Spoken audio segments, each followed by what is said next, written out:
Yeah, that's the problem I find with doing stand-up comedy is a lot of the bombast that you use to antagonize people or actually divides people. Whatever, religious issues where, screw them, retard, Christian, blah, blah, blah. And it excites my audience, but it's not, there's no communication being made between parties there. So I find that. Well, my whole issue is with the Christianity is I'm a Christian. I know the real teachings of Christ versus these corrupt churches. And so if you see that, I'm not one of those Christians. I've never heard a Christian say, I'm not a real Christian. I'm one of those Christians. Everyone thinks they're the real Muslim or the real. No, but I mean, I'm not. Well, I mean, there are a lot of real Christians that ended slavery. And then there were also fake Christians who bought into African slavery and Arab slavery that was already going on. So if you know the history. But I mean, I see in the balance, I mean, there are a lot of really great Christian people that really see what's going on and have discernment and are fighting evil.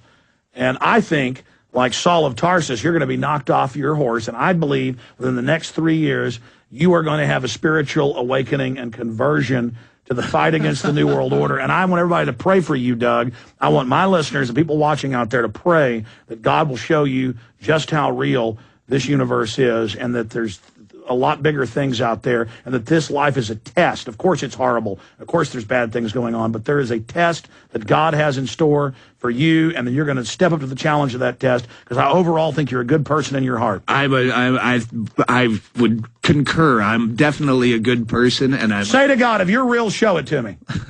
Hey, God, leave me alone. Now, see, God, you have to open the door.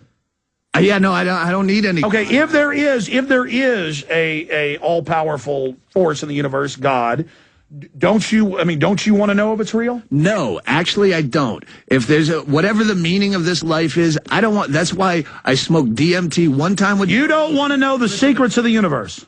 Eventually, but I don't want to know them ahead of time. I don't want to be having to sit in this life knowing what happens afterwards. If you don't want it now, you're never going to get it, Doug. If there were a heaven, I wouldn't want to know until I was dead because I wouldn't want to have to sit. I wouldn't want to have to sit on this planet waiting to get to heaven. Again, it's a joke I used to do, but if you really believe in such an eternal bliss in the afterlife, why are you still wearing a seatbelt? Wouldn't you be in a hurry to get there? Well, no, it's the journey here in this life.